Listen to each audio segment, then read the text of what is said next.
am Jasmine, and I am Yeho. yes, literally, that's his at name. I am Yeho.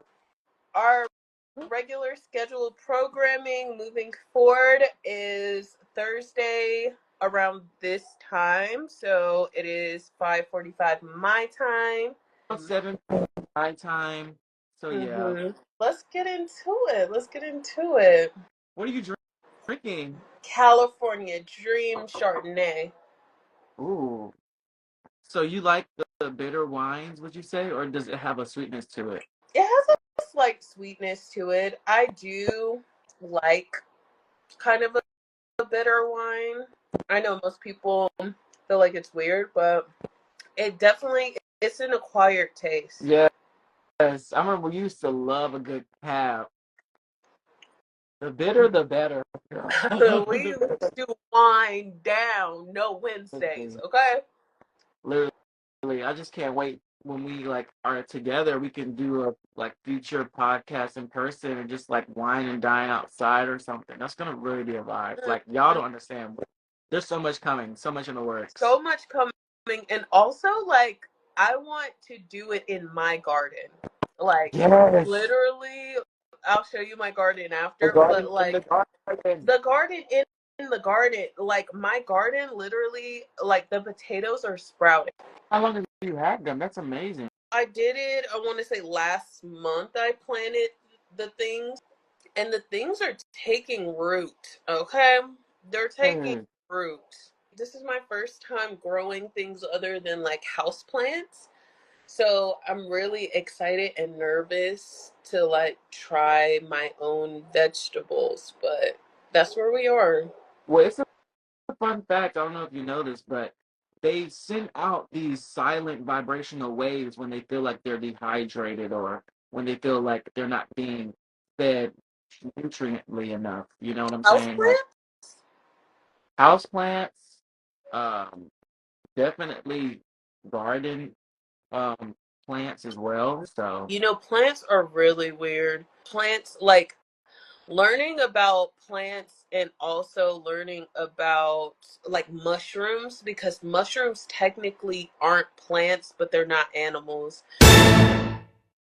So yeah. like seeing how they like communicate, like they release spores in the air, which are kind of like baby mushrooms, and like the spores like germinate in a weird way. Just seeing mushrooms like, and also plants like you said, under the soil, like they communicate with the roots. They can release certain things to like counteract, like if it's a sickness going on with plants. Like it's really weird, and it's like, why don't we do that? We can, but you Yeah. know, it's not something that you can easily capitalize off of, unfortunately. You saying that we can't capitalize, that's, if we can't capitalize off of something, it's not easily looked into, unfortunately. Even if it benefits us like more than making money. So like you developing your green thumb and what steps would you want to take moving forward with that? I want to be able to be more sustainable, off grid. I feel like that is so important where we're going. Like, even the conversation we were having before we jumped on the live, like, they don't care about our food, y'all. Like they don't care about the chicken. They don't care about the dairy, the milks. They don't care. And seeing like there was this video that I just recently saw where it was like a guy opened a chicken's eye and like looked at the chicken's eye, and there was parasites run like worms, and the chicken was alive. It was chilling, walking around clucking, but like it was riddled with parasites, and these are the chickens that are slaughtered and put in the grocery stores, and it just made me uncomfortably sick, because as you know, like I used to be in the trucking industry, and I saw like what they would feed these animals. Like we would deliver truckloads of garbage to like Tyson, and they would shred trash. So like cardboard boxes, plastic. I even saw like literally. I even saw like expired candy, like the sour patches. It would just be clumped up, and then they would like have like a square, and then they would like throw it to the pigs, and then the pigs would literally eat this garbage pile, and that's what would make them grow in size. And like obviously after these pigs grow to a certain size, they're going to kill them and put them in food, and that food goes to the grocery stores, and then we buy this food. We don't ask no questions. We just buy it and then cook it, and then it's like whatever they ate is what you're eating. Just everything is bad for you. Like they just, oh, I'm so disgusted. This is disgusting. Like y'all really just making shit taste good, but it's fake. It can be quote unquote pasteurized all day if you want to, but like it's still you're still consuming trash basically. Garbage. You're putting your lives at risk as well as your babies. That's what blows my mind. Like, you don't even care what's in this. You don't care in the long run that you're going to be sick, that you're going to be like hurting, in pain with diseases, parasites, because those parasites don't just die in, their body. Like, we consume them, and then the parasites are in our body. You just have to be health conscious nowadays. Like I've downloaded this app. It's called Yuka. Not sponsored, not yet. Claiming it though. So like whenever I go to a grocery store or whenever I'm at my job and I want to get something at the RTD case or in the refrigerator section or anything, I scan those items and I can see what additives they put in there, what the sodium calorie intake is, all those things, and it tells you so that you're more like informed on whether or not this is truly healthy or not. Because they can advertise that this is sugar free, this is non-carb this and all that and this and the third, but they got all these additives to pasteurize these items to ship them in order for them to still taste good, by the time they get to their destination. But it's really all unhealthy at the end of the day. Y'all gotta download that app. Yep, Download. for sure. Because honestly, like most people will say like non-trans fat, but it's like we don't even know what the fuck is trans fat, because people will market like we have zero trans fats. Like they have stuff that they feel like we would be, oh, it has zero trans fats, and it's like, but okay, what other things do it have? It's like a magician trick. It's like, They hear that word fat and it's just like immediately a negative connotation over it. But like, do you even know what it means? so trans fats is a type of unsaturated fat considered unhealthy that increases LDL, which is bad cholesterol, and lowers HDL, which is good cholesterol, increasing the risk of heart disease, stroke, and type 2 diabetes. It can be naturally occurring in meat, dairy, and most trans fats are processed foods that comes from hydrogenated oils. Trans fats are in fried foods such as donuts, fries, popcorn, pizza, but I think it's what it's fried in, like the Okay. the oils. Also, there's safer alternatives too. Like sweet potatoes are really good for you. That's what I planted, is sweet potatoes, and the purple potatoes. And I also did kale, spinach, and the different carrot assortments, like the different colored carrots, Mm-hmm. because eating the green foods, like that is so good in fiber for you. It gives you a lot of energy. That physical motivation comes in through your body. Something that's driving me crazy about this whole like workout movement that everybody has going on, people are obsessed with protein, and it's like, bro, your body needs more than just protein.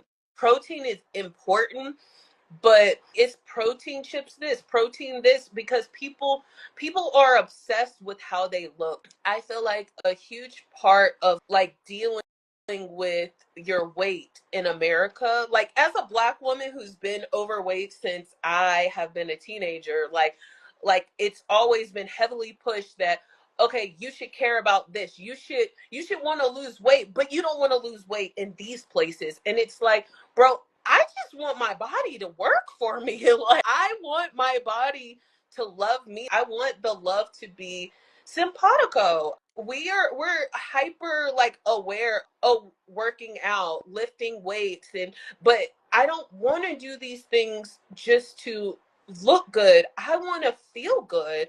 I want to treat my body with the care and the love that it needs, because we're all getting older. Your body will fail you. I think going through this whole thing at the ER, like it really like put a spotlight on like, okay, when your body is ready to fail, like, now what? Like, you can't, there's no amount of money you can put into your body to be like, hey, I need you to work for me to get me through this. No, if your body's failing, it's nothing no one can do about it, bro. Honestly, it really is a de-evolution with how we see our bodies in today's society. Like, everybody's constantly fixated on how young you look or how physically built you look, but health is relative too. Like, you can be plus size and very healthy. You can be chronologically younger rather than somebody being a skinny stick walking around here, uh, you know, 25, actually physically 30. Physically Physically 40. 40. Smoking cigarettes, Newport News, in Virginia Beach. Like, I know lots of people who like literally they eat nothing but bullshit all day. Like, it's constantly fast food, it's constantly junk food, it's constantly like they're not drinking any water. And I'm like, bro, I can tell if you hate yourself based off of watching this. I can tell that when your body, like, at the end of the day, you're one of those types of people that you sweep shit under the rug. But with your body, your skin is a indicator of your health. When you're constantly breaking out, that's an indicator of health. How your hair is, if your hair is falling out, brittle, and I do beauty services, so I'm constantly working with women up close and personal. And something women do is they will try to cover up like how bad they really look with the beauty things. And I love a good beauty service. It's no shade. Yeah, there's nothing wrong with that. Love a good beat. Right. But if it's like, Love. yeah, But I'm not doing it to cover anything.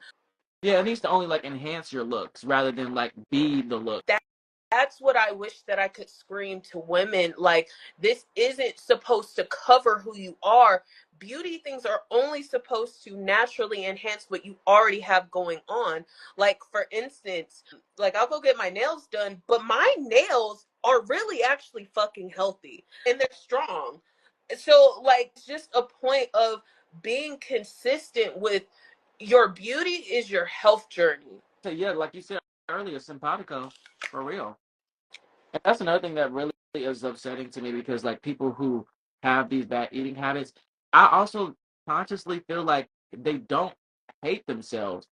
It's just like they're not aware of themselves. Like, you are you turning this on? Like, do you Turn understand it on! your that literally is what people are not doing. The light bulb isn't clicking because they're walking around here thinking that they're gonna live forever, especially like Gen Z. Like, I don't know what's going on with us, but like they have like this mindset that they're gonna be young forever, which is not the case. Like, there's gonna be a run of the mill of issues somewhere down the line, no matter how old you are. Like, you can be 15 years old walking around here with diabetes nowadays because of everything that's processed within the food, like especially in fast food. People who have these bad habits, they're not aware of their bodies. They're not listening, like you said, to their bodies. Well, how do you feel when you consume this? You know what I'm saying? Like, I just did a whole like a 3-day fast, and I did it to like come back to myself because honestly, intermittent fasting are is a very spiritual process for me, and along with that, it's very beneficial.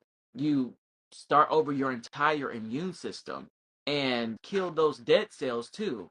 And like, I feel like people don't take that into account of how we have truly with like epigenetics and like really calling out those physical traits that you can, enhance or de-evolve as well. It's really touch and go, but you have to listen to your body first. Epigenetics and nature versus nurture is like, who are we outside of our environment? And this goes into sociology. Like, who you are is determined by the location that you were born in, the people that you were around, the time in the area, like what was going on social economically, and all of these factors determine who you are as a person. But that doesn't mean that that's who you have to stay. And that's the point. People feel like they have to stay how they are. This is how everybody else has done it. Why should I do anything different? You owe it to yourself. You owe it to the people around you. You owe it to this as a human. And I don't remember who exactly said it, but there's this phrase that I love. You owe it to future mankind to be the best you and to not just stay stagnant just because you don't know anybody else in your vicinity who's done something different. It's your obligation as a human born with this one life to change. It is your obligation to see who you are and know that there are things that you love about yourself, but know that there are things that you don't, and know it's okay to change. I think a lot of people, especially like you said, in this Gen Z type of vibe, like they just don't, they're like, what's the point? It's very, this whole country's shit anyway. And it's like, bro, what happened to feeling like we could change the world out here? People literally are talking about getting passports and moving out of the U.S. And I'm like, I'm sorry. This last time I checked, I was born here. Last time I checked, my birth certificate says Annie Penn Hospital, Reedsville, North Huh. Carolina, at 2:30 a.m. Like in 2001. Like I'm not moving if I don't have to. We can change the construct of this society. It's been done before, and we can do it again. Whether it's a revolt or whatever, but like this entire system is chaotic and toxic, and it is self-infiltrating. You know what I mean? Like Trump, all the things. Like his hand isn't the only dirty hand put in this pot, but we can clean it and turn it into something fertile, something beautiful. Like we said, within the garden and like the trope and the slogan that we go by with what we carry thematically and our message. Like sometimes you gotta get your hands dirty, you know, to really get something growing. I really stand by that. Like it's a ever evolving like way of living. You just gotta be Yeah. intentional about it. You really do. And the intentionality, I think that's a huge part of what's lost here is the intentionality with living life. Like, you're not intentional about what you're putting in your body, you're not intentional what you're consuming mentally. And I think we all fall victim to that. Like, in this society with social media, we don't really have a choice what we're consuming unless we decide to just get offline altogether. Yeah. Or literally go on your explore page and be like, oh, I'm not interested in this. Oh, what the hell is that? You know what I'm saying? But people don't do that. People are actively mindful enough to be like, oh, okay, this is not what I want to see. They're still on autopilot, and it saddens me. But like, got to wake up. Nobody else is going to do it for you.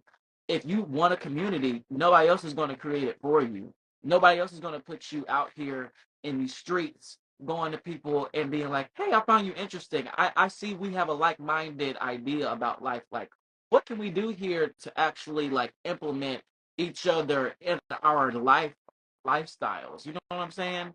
Like it really takes a village, and I feel like we need to start implementing that now more than ever to change some shit up. My manager Vanessa, we talk a lot about that because she talks about wanting to start at a young stage for children. Like, Mm. children need that sense of a village, need that sense of a community. And one thing she wants to do is create a system of network of nannies where you can pair like a couple of nannies to a household where they give that attention to that child, because that's really where it starts. Is as children we didn't get that sense of care that we all needed. Like I know I didn't. And I know that if with a child it's overwhelming, but like if you have multiple grown-ups to like share that attention with that child in a healthy way, because not everybody is equipped to deal with children, and that's where we have a lot of problems now. People want to lash out at children and they want to project onto them and make them feel unheard, and we need professionals who understand how to child rear and to deal with children. We really do. It really starts with the kids. It starts with the education. It starts with being available and openly ready to deal with kids, because you could be around your child every single day. You don't know them, and you're not Yeah. like being active in their lives. You sedate them by putting a screen in their face. It's like the Gen Alpha, the Gen Beta kids. I don't know what we're gonna do, because it seems as if everybody's plagued and zombified by our screens, our phones, our tablets. And I would rather not, it leads to instant gratification rather than like understanding things take time. Rome was not built in a damn day. Like you gotta have tedious care and tender love to like truly eradicate any situation, especially when it comes to raising a child. Especially. We were talking like in a deep way about, wanting kids, Oh, and I thought about it like after we stopped talking, and I do want children. I do, but I feel like I'm afraid. And I feel like a lot of people don't say that often, why are you afraid? because I feel like it's important to have the right partner. And I feel like it's important, once again, to be intentional about the children. I want a partner who would be intentional about it, like going to parenting classes, like going to therapy, like dealing with unhealed childhood traumas, because that's what a child is going to bring up, your childhood traumas. And I know for me, that child deserves more. It didn't ask to be brought here. It didn't ask for any of this. And for you to come about it very nonchalant and very unintentional, that's the most selfish thing that you could ever do. But I would say, facing those unhealed childhood traumas while raising a child, e- even if I would say even if you have healed or you thought you've healed, they may be revisited by having that child too, Yeah. and it will be a cycle of God asked, did you actually go through this last chapter and felt like able to heal through it enough to be like, okay, this child is reminding me of something that I struggle with, or that I felt like I was abandoned by or neglected by when I was little. Do you think that like you would be able to say, I'm past that now? Oh, for sure. Like, I know that there's no reality where you're 100% healed. But yeah, time is non-linear. Exactly.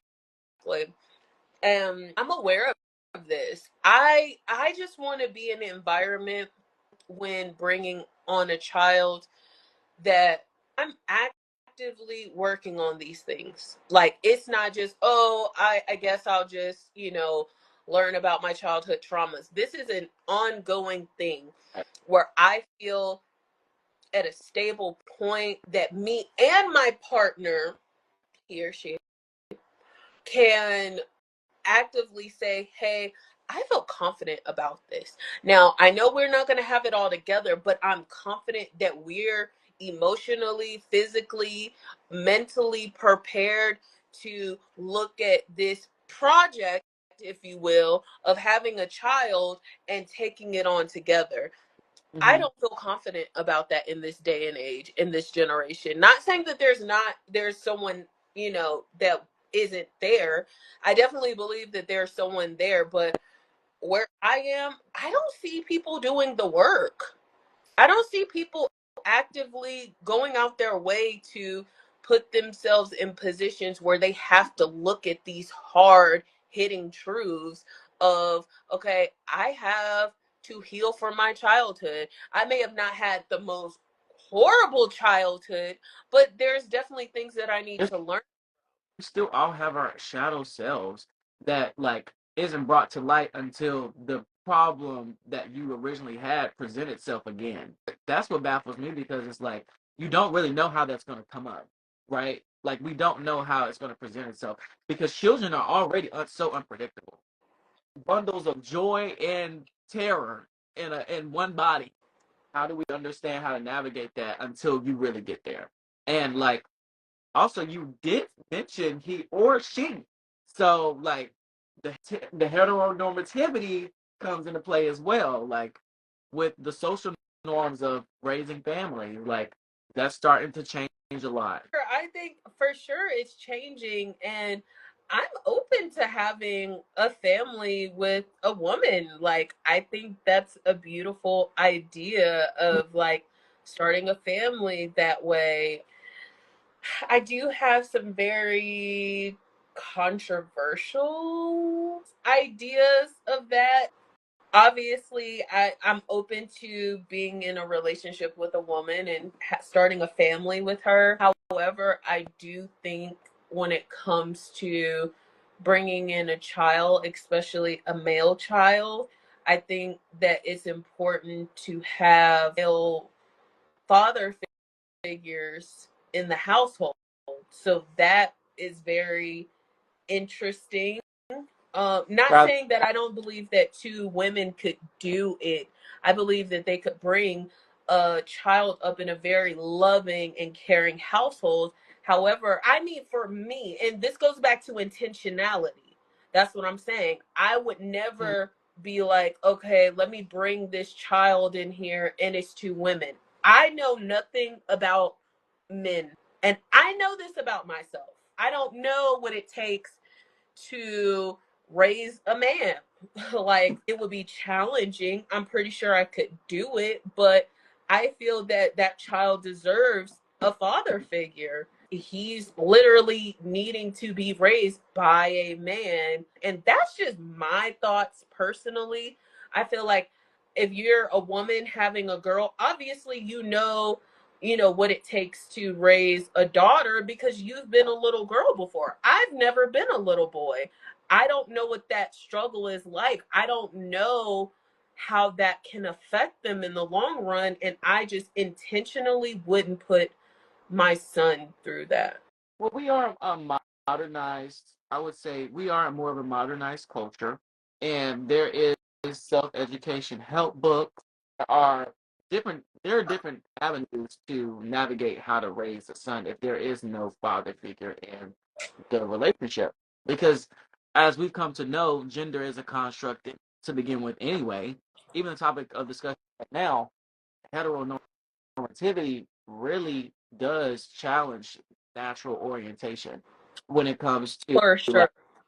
like homosexuality and all those other things and same-sex relations um taking care of a child and being the main family unit.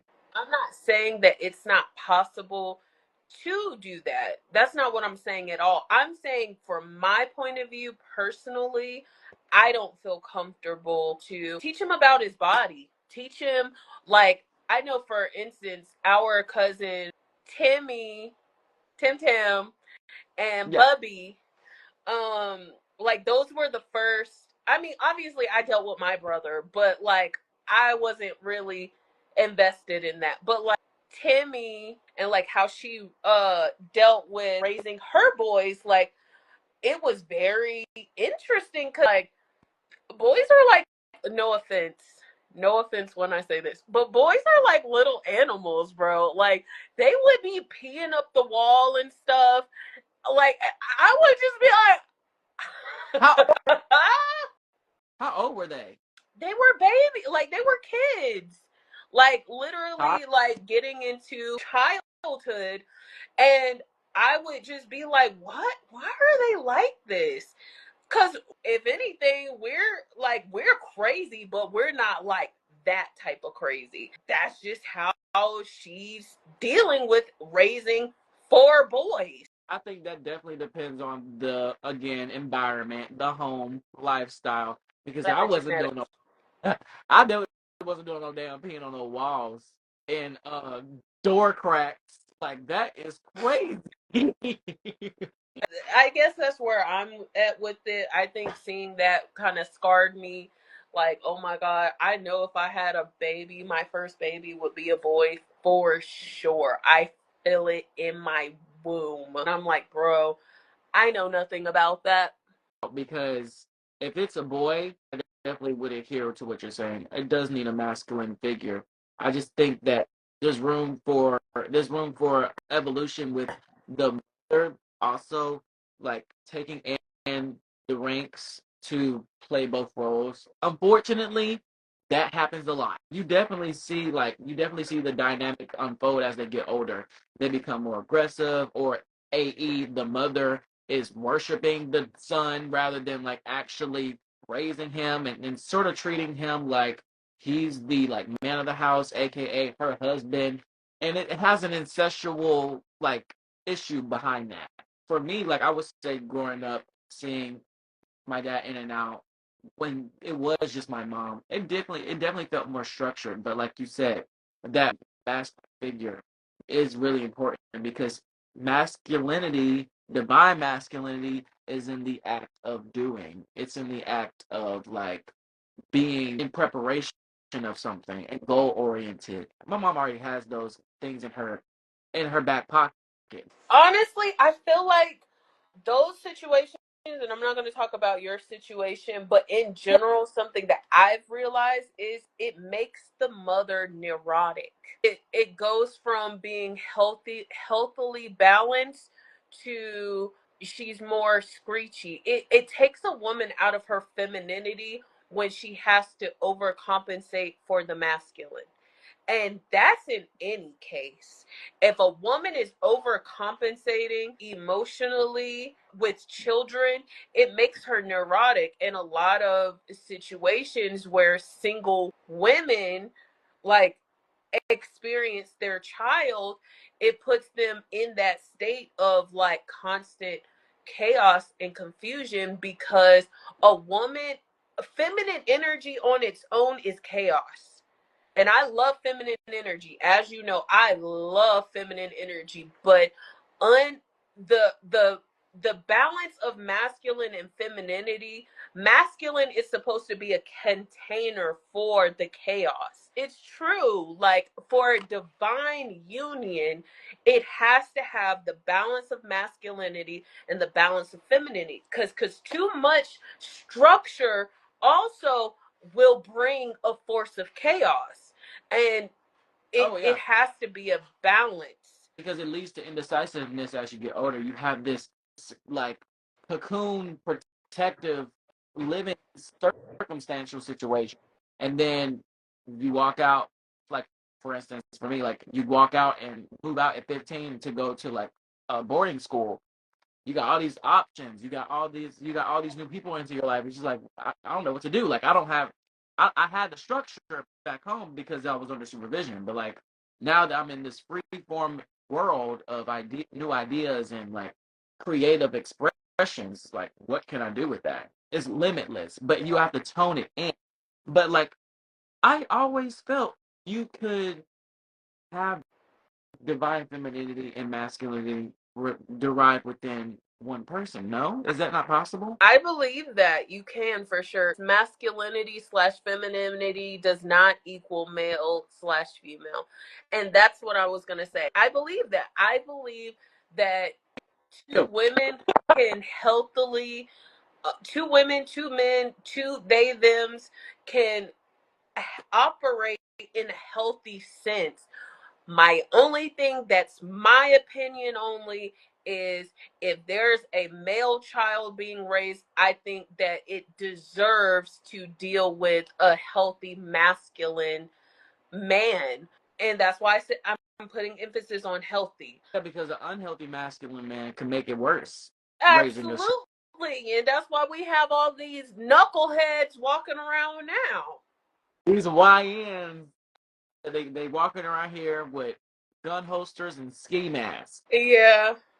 These YNs is crazy. I wanted to know your take on the masculine femininity slash male slash female thing. Like what exactly? The same thing that you asked me, where you were like, do you believe that they can, I guess, coexist in a household? I think they definitely can coexist in a household. I believe that femininity can thrive in a male and female, and masculinity can thrive within a male and a female as well. This is about how you balance it out and how emotionally you are in tune with yourself. Because let's be honest, emotional maturity directly affects your masculinity and your femininity. Well, in my notes, I've noticed how if you're a man and if you're not emotionally mature, you're not going to really face your fears. And when I say that, I don't mean like come out here ready to fight, come out here ready to dog somebody out because there's a biological battle between you and another male. I'm talking about like your issue with being vulnerable, your issue with being transparent, your issue with being communicative. All of those things takes emotional maturity and very much divine femininity. I do see that as well. I do see it is a lack of being comfortable with your vulnerability, being taught. And I don't know, were you taught that? I was taught that through my mom, but I had to. That I'm not even. vulnerability was a problem? Not vulnerability was a problem, but it wasn't. It needed to be a solution to like me to understand myself. Yeah, but my mom taught me that vulnerability isn't a problem. It is truly an innate superpower. Like if you Yes. man or woman, because that's you adding longevity to your life. Men like biologically don't, statistically don't live longer because they're not emotional beings. They don't understand how to. They don't understand the general broad spectrum of their sexuality, the myriads of humanity. We are so much more complex than that. Why would, and also we're not a monolith either. Like I'm not about to operate and speak the same language and lingo like you just because I look like you. It's crazy. It's crazy how men operate like this. And also now we've seen women give and project this like idea on how they think a man should be Yes. because of these. It's so upsetting. I feel like when I started reading bell hooks, I feel like the problem has stemmed from back in the day. Like, we've been flawed, and bell hooks talks on nauseum about the toxic masculinity, but not just the toxic masculinity, like it also stems from us as well. And I think that's why I wanted to make a point to say that with women, we become neurotic. Our neuroses were put on the children. So it's not just a man thing. And even though I'm going to always stand up for my women because, duh. Because at least they stayed and tried to nurture and do the best they could. But like you said, it does lead to neurosis. Because like I would say I've been privy to that where I graduated high school of the woodworks. Like you can become non complacent. You can become complacent and a little stagnant without. like that masculine figure in your life to be like, where's the active and where's the active, beautiful thing going on? You know? Absolutely. There's this quote by Hooks would say often a reason for a lot of the things that we're going through is the white supremacist capitalistic patriarchy society that we're in. And that in itself has caused ruin for so many. And like when we have to pull it back, because a lot of the issues we will do the women's fault, women will be like it's the men's fault, but this society has been patriarchal for too long, far too long. Do you think it needs to be equilibrium, or do you think it needs to be more matriarchal? In my honest opinion, it needs to be matriarchal. We are matriarchal by nature. There's so many in the animal kingdom that's matriarchal by nature, and that's why they're surviving. Number one, lions. Lions are naturally matriarchal. They also have a record breaking homosexuality within their culture, and they embrace it. When you say like how it does help like social behaviors and uplift other animals in the kingdom. You know what I'm saying? Because it helps create stronger bonds between them.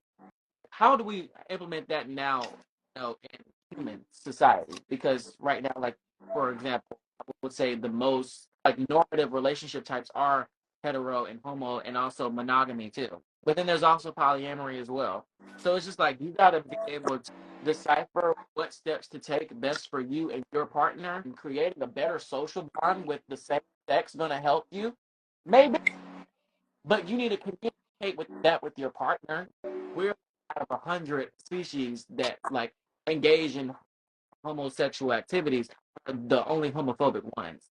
It needs to be broken down and re-examine to understand like how do we move forward to help that situation, you know, because you got so many out here who are carrying these needs and then they take it out on their partner by like either cheating or being aggressive, whatever, because they don't know how to be vulnerable. And I'm not saying like you got to be engaging in homosexual activities to be vulnerable, but I mean like you got to be like vulnerable period, but like where does that start? I think it starts with the admitting that we're all bisexual by nature. But I think to acknowledge it is to break free. Because you cannot control your attractions. It's about you cannot control your mental attractions, but it's about how you physically act on them. With Welcome the to whole the garden. hey, yes, this Sam, this is Sam. I just wanted to tap into this conversation because it is so good. It's so needed. My thoughts are as follows. Like, I don't understand why there's so much conversation around this, why this is such a huge thing in the society as a whole. It's a lot of conversation around this. But to be honest, I feel like it's just so simple. And it comes from what you were talking about in general about vulnerability. Being able to be vulnerable, not only with other people, but with yourself. Vulnerability looks a lot like trust, for one. It looks a lot like acceptance. It just Radical acceptance. Yeah. mm, that one right there. Radical acceptance. A lot of people don't realize the things that they're afraid of out here in life are all mirrors of themselves. Everything that hides in the dark is literally just a scary version of you. The best thing that I've ever heard about shadow work is what you're afraid of is actually seeing your closet at night. Like you're seeing the shadow of like this shirt and it looks Mhm. terrifying, but through the light of acceptance Mhm. it shines to see what was really scary is really just another part of yourself that you have to accept and embrace. Yeah, that is exact. You said exactly what I was trying to say better. That is what I was trying to say. Everything that you're afraid of, all those little shadows, it's just you. Everything that goes bump in the night is you. You're scared of it because you don't want to look at it. You're like, that part of me was rejected. That part of me got played. That part of me was told, I got told that part of me was wrong. I got told that part of me was stupid. I hid it because it made my shame go away when I hid it. It didn't really go away, but the brain thinks that out of sight, out of mind. You hid a bunch of stuff in your closet. And for some people that may, just keeping it on track with the conversation at hand, that may be a literal closet. Ah, But ah, a lot of people, when they feel shamed for things, who they are, it makes them hide that. And just keeping it in a full circle movement, that could look like a lot of, like you said, a lot of people, if not all, like I have the same opinion as you, Chi Chi. We're all gay. I'm just, we're all a little bit there.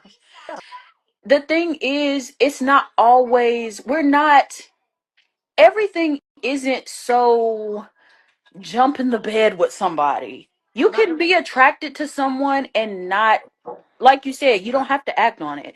It could be something to where I like the way this person thinks. I like the way this person speaks. I like the way this person looks. There's just something about that person, their spirit just, everything is not so cut and dry. I think people get that misconstrued, and it sometimes causes people to deny parts of themselves because they think that it's this black and white thing. Like, you're definitely going to have some times where you're straight as a damn nail, and No, then or you're straight as a spaghetti noodle, and then when you get in hot don't water, you, don't you, don't start you getting do real that. wiggly. I mean, why come with another one when the facts are It's facts? the tried and Women, true right men, there. what do you think straight men do when they get to prison for years? for years, honey. They ain't got nothing but time. So, in same-sex activities, it does help you understand your anatomy and your needs more too, because you can better implement that whenever you do go out into a hetero situation, because you can explain it, you can communicate it better. I just feel like those are another factor of those are social bonds that helps like our species as well. My thing is when it starts getting into religious texts of, well, it says that in the Bible it says there was an abomination. When religious text tries to back up what is already in nature, there's multiple um scenarios out in nature, i.e., the lion, i.e., hyenas, All the where they're hermaphrodite, meaning they can change their sex according to whatever the situations are. oh Clownfish wow, do this all the time. They actually change their sex according to how many males and females are within their vicinity because they need to procreate. wow, So I think that begs a bigger question. That begs a bigger conversation on, like, why on earth this is a societal construct, and everything in nature tells humanity this, but they choose, like, not to listen. A lot of this ties back into religion, it ties back into the ways of old, it ties into sexism, it ties into well, we're on homophobia and transphobia today, but mm, all of this ties back into white supremacy, the racism, all of this patriarchal, ties. and that's why I brought up bell hooks, because bell hooks says very eloquently, by the way, that a Mhm. lot of everything that is wrong today stems from the white supremacist capitalistic patriarchal society, and Mhm. feminism is the Mhm. eradication of this. Feminism is for everybody, because at the end of the day, well, men think that feminism means you guys Mhm. get eradicated, but it's really equality for everyone. I think it may have been a TikTok actually, where the lady was like, she was explaining that patriarchy to a boot being on a woman's neck. And they're like, feminism is the woman asking for the boot to be removed. It's like, yes, that's exactly it. And it's like men's rights groups are like, no, it's not fair.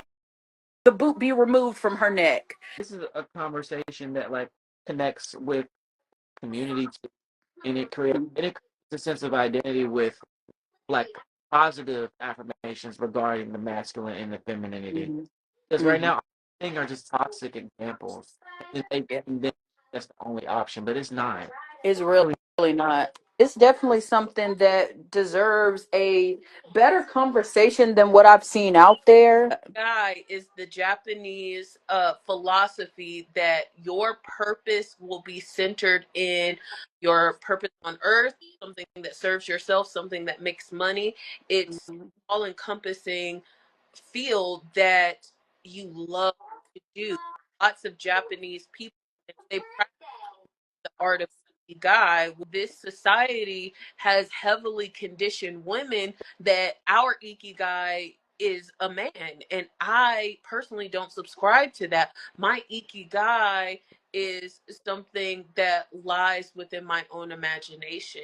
And I personally, once getting out of relationships and detoxing myself from the rhetoric that we're literally here to serve a man, and that's why, and I know being harmed by it, ye, but when you were like, oh, so you're not thinking about having a baby, I think that that narrative is very toxic for women because it It teaches us that that's our They're all, purpose. yeah. It's more, it's conditioning. It's just conditioning. yeah. And if I choose to decenter men, choose to decenter relationships, if I choose to want to solely put my energy in creation and doing what my God has brought me here to do, then that doesn't mean necessarily that that means children have to be included. Yes, I can produce children, but I could also produce other things. Use my sexual energy to tap into my creative talents. I could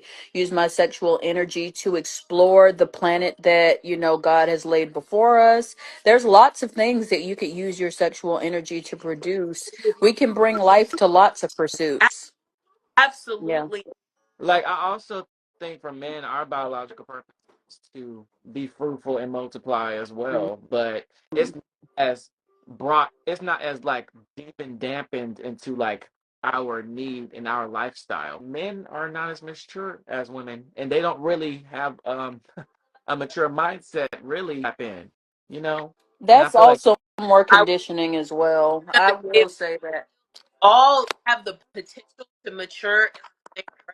I just think that it's embedded into our culture that Mhm. men aren't mature, so they never felt like they had to be. yeah, Yeah. All the while, the boot still stays on the neck. uh, That's all.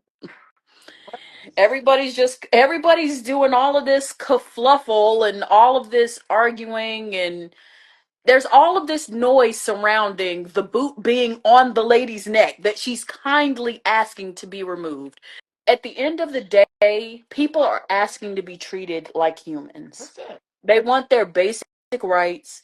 They don't want to be treated differently. They don't care that you're uncomfortable because Billy Bob told you that a woman can't transition, or these two men can't be together because they're gay, and my granny told me that you should be chaste and all of.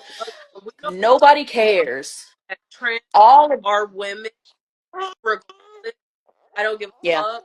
If you're not an advocate for trans people and their rights, then you do not need to subscribe to the garden because we're about trans people enjoying rights, Trans rights. people of part of the LGBTQ, advocate for our trans brothers and sisters. So if you're not a fan of that, then kindly, And unfollow. yeah. Thanks for joining the garden. We look forward to having you at another point in time. Thanks for your insights. We really appreciate it. And Always, we're rooting for you. Rooting for you. Hey, I love y'all so much. Until next time. Until next time. And Uh, we're back.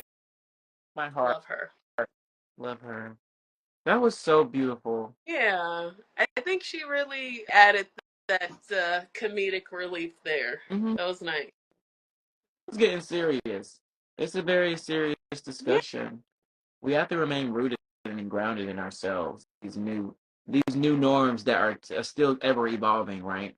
yeah, for sure. What was that, like an hour and 30 minutes so far? Yeah. We tapped in around like 7:30. Yeah, it's been an hour and 30 and some change, maybe almost 2 hours. Okay, so I guess that'll be it for today. We can, I guess, touch on last minute things. You know, you do that the best.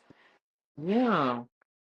Just to like reflect on all of this, it really was a personal relief to like let this all out and talk about it in a way where we're like solution oriented because it just seems like everybody's kind of like at a standstill right now due to the economic situation right now. We're in a crisis, and also like the emotional, spiritual like warfare that's going on. Like, but we still remain strong and rooted in love. Like I think that's where it matters most. For our fellow humans, Our that's fellow man. it. Whatever you are, whatever you identify with, wherever you are in your journey, we have to be rooted in love, because if not, we're lost. And with that being said, we're rooting for you and we love you. Thanks for joining us in the garden. I'm your co-host Jasmine, the And flower. I Duh. and I'm your co-host Yeho. And that's the garden. All right, till next time, guys. Next Thursday at Yep. 5 Mountain Time and 7 Eastern Pacific Time, right? Oh yeah, Eastern Pacific. Yeah. Yeah. Okay. Yeah. Join us next week, Thursday, around this time. And yeah, we're rooting for you. Love you. Bye. Mwah. Bye, guys.